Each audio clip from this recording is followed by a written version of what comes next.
नमस्कार दोस्तों, स्वागत है फिर से मेरे YouTube चैनल पर एक नए वीडियो के साथ। तो दोस्तों, अपना वीडियो चल रहा था राजस्थान के संत संप्रदाय से, जिसने मैंने इससे पहले एक वीडियो डाला था जिसमें हमने जाम्बोजी के बारे में देखा था। और उससे पहले लगभग आज से काफ़ी टाइम, लगभग साल भर पहले एक मैंने वीडियो और डाला था संत संप्रदाय से, जिसमें दादू दयाल के बारे में मैं वीडियो बना चुका हूँ। आप दोनों वो वीडियो देख लेना। दादू दयाल और जाम्बोजी से अगर कोई क्वेश्चन आया तो इस वीडियो से बाहर नहीं जाएगा। यानी दादू दयाल और विष्णु संप्रदाय के जो संस्थापक थे जाम्बोजी, इन दोनों में से अगर कोई क्वेश्चन आया तो इस वीडियो से आपको देखने को मिल जाएगा।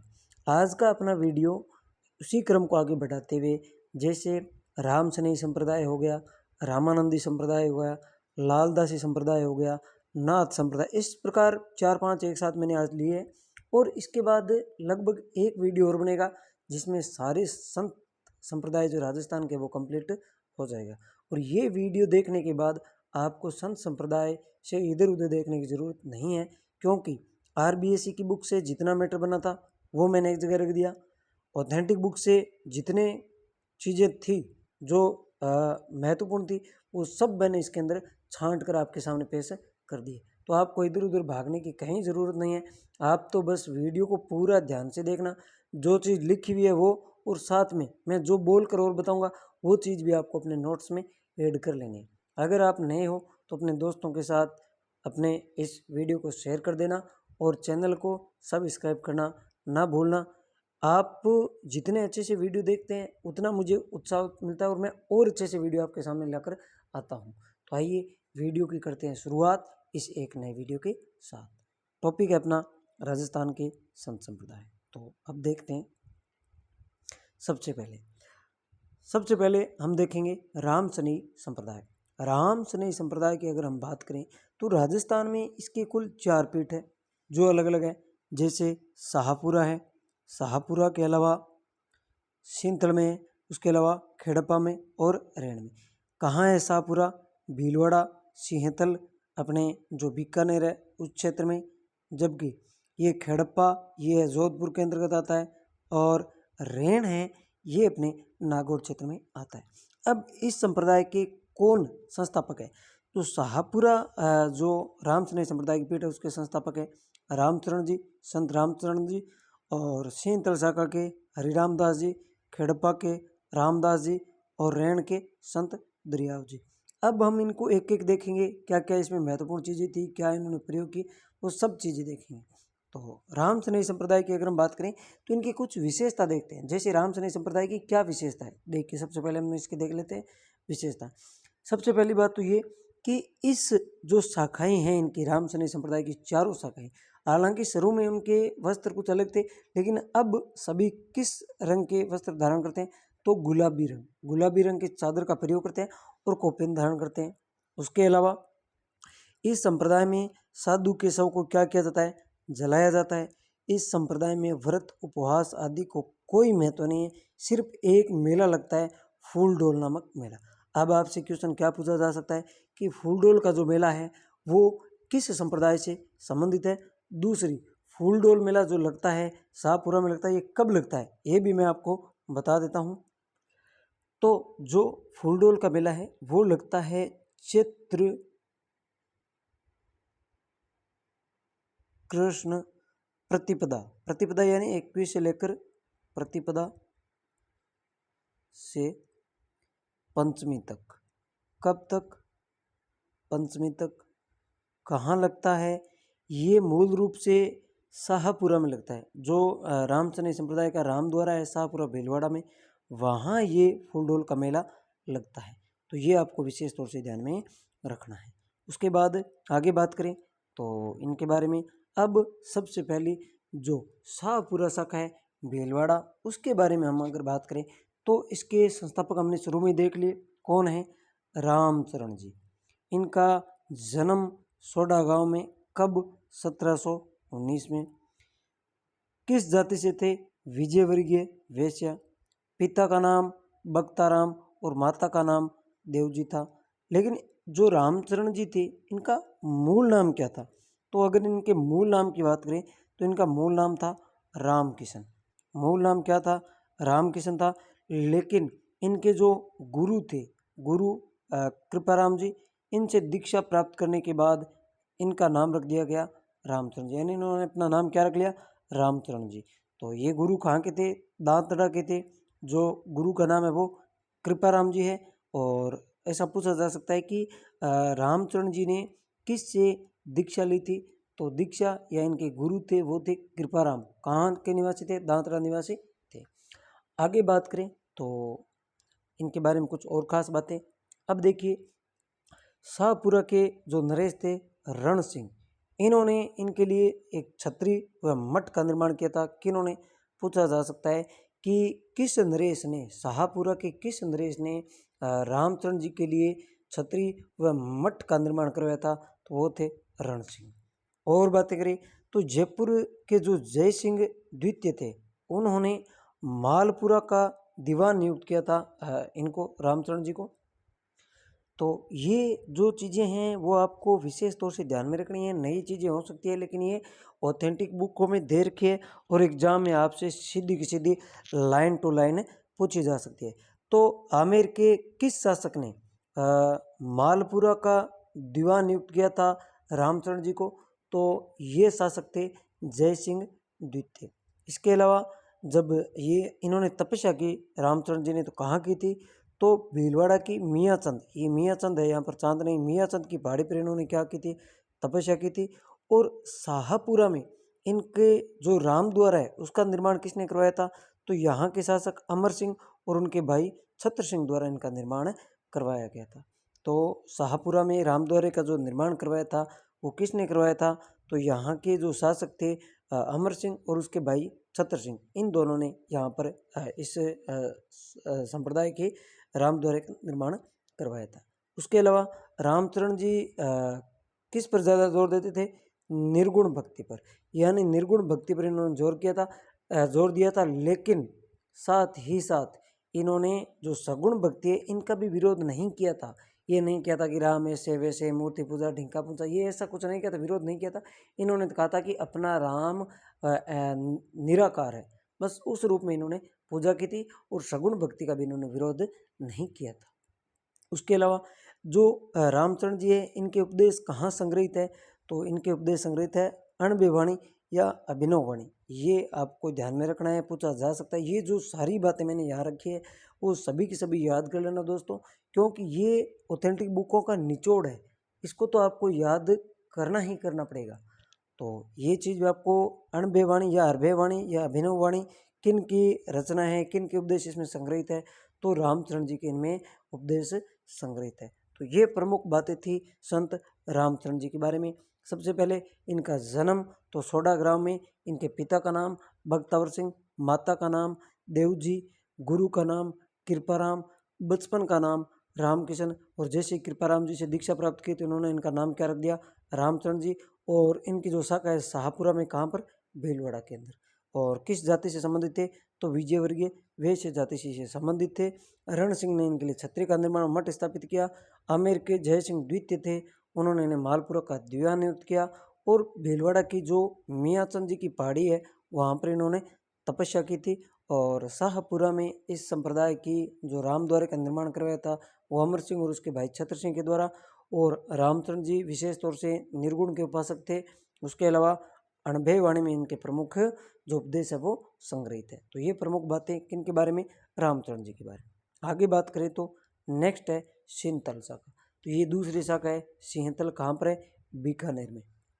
और सिंहतल जो शाखा है उसके संस्थापक कौन है? तो ये है संत हरिरामदास जी, जाति से ब्राह्मण।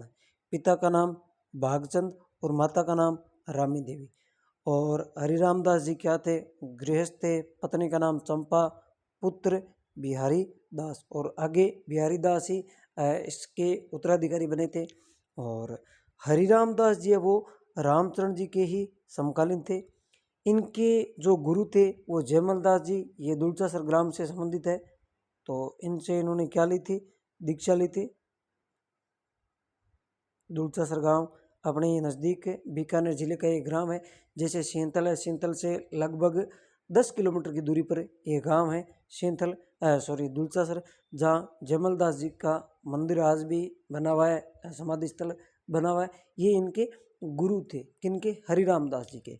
और हरिराम दास जी की पुस्तक भी है, घगर निशानी के नाम से जानी जाती है, कहीं की निशानी भी नाम दिया हुआ है, लेकिन ऑथेंटिक बुक में घगर निशानी इसका नाम दिया हुआ है। इनके शिष्यों की बात करें तो इनके शिष्य नारायण दास, बिहारी दास, अमीर दास, दईदास, शिंतल मेरे, जबकि रामदास ने जो शिष्य थे उन्होंने खेड़पा में अपनी पीठ स्थापित की। जो खेड़पा राम स्नेह संप्रदाय की पीठ है उसके जो संस्थापक है रामदास, वो हरिराम दास जी के ही शिष्य थे। ये बात भी आपको ध्यान में रखनी है। तो आपसे पूछा जा सकता है कि राम स्नेह संप्रदाय की शाहपुरा शाखा के संस्थापक रामचरण जी, सेंथल शाखा के हरिराम दास जी। हरिराम दास जी की किताब का नाम घगर निशानी, और इनके गुरु कौन थे? जयमल दास जी।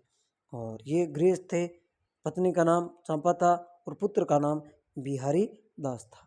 आगे देखें तो नेक्स्ट जो है वो है खेड़प्पा शाखा।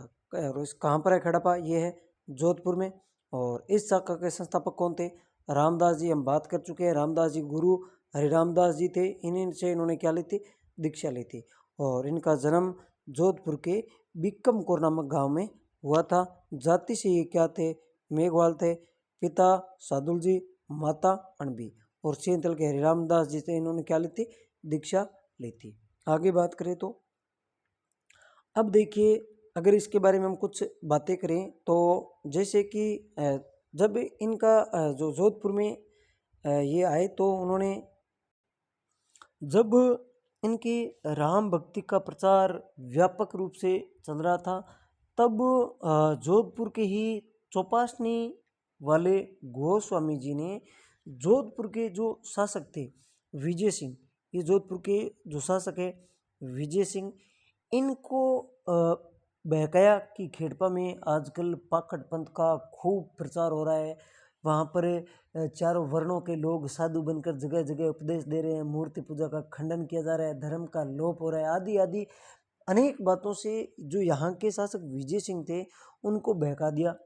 तो इन्होंने क्या किया कि जो रामदास जी थे इनको यहाँ से मारवाड़ छोड़कर जाने का आदेश दे दिया।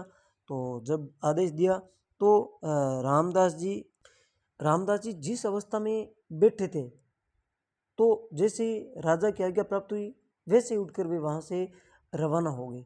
और आगे कहते हैं कि यहाँ से ये निकल गए थे।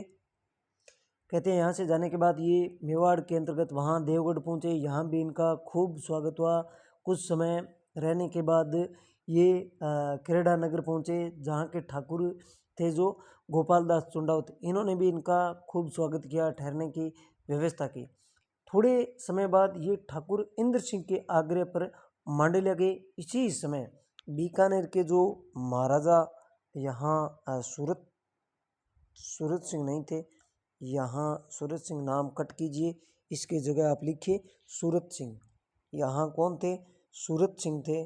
सूरत सिंह ना होकर ये आप नाम लिख लेना यहाँ पर सूरत सिंह, गलती से सूरत सिंह नाम लिख दिया गया। यहाँ कौन थे? सूरत सिंह, ये यहाँ कट करना है आपको, और इसकी जगह आपको क्या लिखना है? सूरत सिंह।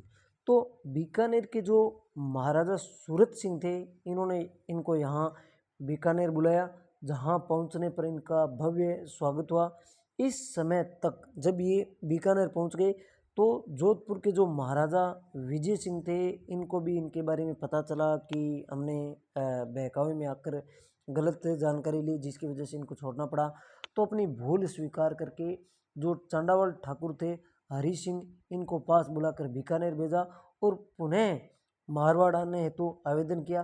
तो पहले तो इन्होंने आने से इनकार कर दिया, फिर जोधपुर के महाराजा ने अपने हाथ से लिखे विनय पत्र के साथ दीवान गोवर्धन खिंची तथा रणछोड़ भाटी को भेजने पर ये पुनः उनके साथ खेड़पा लौट आए। और फिर यहाँ पर कहते हैं मालूम होने पर कुछ गांव भेंट करने चाहे महाराजा ने, लेकिन इन्होंने लेने से इनकार कर दिया। अब वे फिर से खेड़पा में ही रहने लगे। तो ये प्रमुख बातें थी कि यहाँ पर रहने लगे फिर खेड़पा में। और उसके बाद ये क्या थे? विवाहित थे रामदास जी, और दयालदास नाम का इनके पुत्र था जो बाद में खेड़प्पा की जो गद्दी थी उसके उत्तराधिकारी हुए। तो ये प्रमुख बातें थी रामदास जी के बारे में। आगे बात करें तो कुछ और बातें हैं जो रामदास जी के बारे में, इन संप्रदाय के बारे में, वो भी देख लेते हैं। तो यहाँ देखिए आप कि इस शाखा के साधु रामदास जी के समय गृहस्थियों की भांति धोती, दुपट्टा, बगलबंदी, अंगरखा, गोल पगड़ी इत्यादि सभी प्रकार के श्वेत वस्त्र पहनते थे।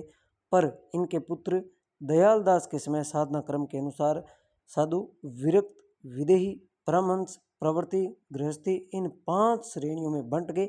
और जो विरक्त है, विदेही है, परमहंस है, प्रवृत्ति, ये इनके अलग अलग विशेषताएं हैं। तो ये 5 श्रेणियों में बंटे। लेकिन संत रामदास जी के एक शिष्य थे सेवाग्राम ने। सेवाग्राम ने इस शाखा के प्रमुख 5 प्रकार तो थे ही, इनके अलावा 2 और उपराम और गोदर 2 श्रेणियों का और जिक्र किया है। तो ये प्रमुख बातें थी जो ये अपने संप्रदाय है राम सनेही की, खेड़प्पा की। तो ये इसके बारे में। इसके बाद आगे बात करें तो अगली है रेण शाखा नागौर। तो इस शाखा के संस्थापक थे दरियाव जी। और दरियाव जी का जन्म हुआ था जोधपुर का एक गांव है जेतारण क्षेत्र, उसमें हुआ था। पिता का नाम मानसा और माता का नाम गीगा देवी। जाति से ये पठान धुनिया मुसलमान थे, जाति से पठान थे। गुरु का नाम, इनके गुरु का नाम था प्रेमदास जी, यानी गुरु का नाम प्रेमदास जी। और ये राम सनेही संप्रदाय की 4 शाखाओं में सर्वप्रथम हुए। और इनका पंथ दरियापंथ के नाम से भी जाना जाता है, यानी दरियापंथ के नाम से भी जाना जाता है। तो रेण शाखा के संस्थापक दरियाव जी, जैतारण गांव में जन्म, माता और पिता का नाम मानसा और गीगा देवी, जाति से पठान दुनिया, और गुरु प्रेमदास जी। ये राम सनेही संप्रदाय की 4 शाखाओं में सर्वप्रथम हुए और इनका पंथ दरियापंथ के नाम से भी जाना जाता है। आगे बढ़े तो अगला है लालदासी संप्रदाय। तो ये अपने 4 शाखाएं हो गई, रेण हो गई और खेड़प्पा हो गई, उसके अलावा सेंतल हो गई और शाहपुरा हो गई। तो ये प्रमुख शाखाएं, इनके संस्थापक, इनकी विशेषताएं हम देख चुके हैं। तो अब बात करें आगे। ये हमने शुरू में देख लिया, गुलाबी रंग के साधु जलाया जाता है, कोई उपवास में तो नहीं है, फूल डोल का मेला वगैरह हमने देख लिया। अब बात करते हैं अगली जो संप्रदाय है वो है लालदासी संप्रदाय। लालदासी संप्रदाय के संस्थापक कौन थे? लालदास जी। इनका जन्म कहाँ हुआ था? धौलीदू गांव जो अलवर है वहाँ हुआ था। कब हुआ था? तो 1540 को श्रावण कृष्ण पंचमी को। पिता चांदमल, माता समदा। जाति मेव जाति के मुसलमान लकड़ारे थे, यानी मेव जाति की ये लकड़ारे थे। मेव जाति किसमें आती? मुसलमान में। समाधि इनकी कहते हैं कि इनका जो देहांत हुआ था वो नगला हुआ था। तो नगला से लाकर इनको रामगढ़ के पास शेरपुर गांव में समाधिस्थ किया था। तो कहाँ किया गया था समाधिस्थ? शेरपुर गांव में। ये आपको ध्यान में रखना है। किसको? लालदास जी को। ये किन के समकालीन थे? तो ये मुगल सम्राट अकबर हुए दादू के समकालीन, दादू यानी दादू दयाल के समकालीन थे। कौन? लालदास जी। आगे बात करें लालदास जी के बारे में तो इनके गुरु का नाम गदन चिश्ती था और गदन चिश्ती से ही ये दीक्षित हुए थे। यहाँ हमने यहाँ रखा था लेकिन यहाँ देख लेते हैं। तो इनके गुरु का नाम गदन चिश्ती थे, इन्हीं से ये क्या हुए थे? दीक्षित हुए थे। उसके अलावा और बात करें इनके बारे में तो इसका मैं अलग से लिख देता हूँ। हाँ, तो इनके गुरु का नाम क्या था? गदन चिश्ती था। और ये कहाँ के निवासी थे? तो ये तिजारा निवासी थे। आगे देखें तो इनके बारे में और देखते हैं। तो गदन चिश्ती की प्रेरणा से ही जो संत लालदास जी थे वो धौलीदू छोड़कर बांदोली गांव में सिंहशिला पहाड़ी में आकर क्या बना ली? इन्होंने कुटिया बना ली। मेव मुसलमान लालदास जी को क्या मानते हैं? पीर मानते हैं। लालदास जी गृहस्थ थे, पत्नी भोगरी और इनकी पुत्री का नाम स्वरूपा। 2 पुत्र थे, एक का नाम पहाड़ा व कुतुब, जिसे मियाँ साहब भी कहते हैं। हिंदू और मुसलमान दोनों धर्मों की अच्छाइयों को अपनाकर लोगों को उपदेश दिए। इनके समाधि स्थल पर आश्विन मास की एकादशी व माघ पूर्णिमा को मेला लगता है। और इनका अभिवादन शब्द क्या है? जय राम। जो लालदासी संप्रदाय है इनका अभिवादन शब्द क्या है? वो है लालदासी जय राम। उसके अलावा लालदास की चेतावनियाँ भी इनका ग्रंथ है। और उसके बाद इनके पिता माता का हमने देख ही लिया। और समाधि इनकी शेरपुर गांव में जाति से मेव जाति के लकड़हारे थे और इनके समाधि स्थल हमने देख लिया। और 104 वर्ष की लगभग इन्होंने अवस्था में समाधि या देहांत हुआ था इनका। उसके बाद आगे बात करें तो नेक्स्ट है निष्कलंक संप्रदाय। तो निष्कलंक संप्रदाय के संस्थापक कौन है? तो इसके संत माव जी, और माव जी साबला ग्राम डूंगरपुर के। इन्हें विष्णु का 10वां अवतार कल के अवतार मानते हैं। जाति से ब्राह्मण थे और बेणेश्वर धाम की इन्होंने क्या की थी? स्थापना की थी। 12 वर्ष की अवस्था में घर छोड़कर माही सोम के संगम में एक गुफा में जाकर इन्होंने क्या की थी? तपस्या की थी। यहीं पर विक्रम संवत 1784 को गुरुवार के दिन को क्या प्राप्त हुआ था? ज्ञान प्राप्त हुआ था। किनको? संत माव जी को। आगे देखें तो इनके बारे में और भी है।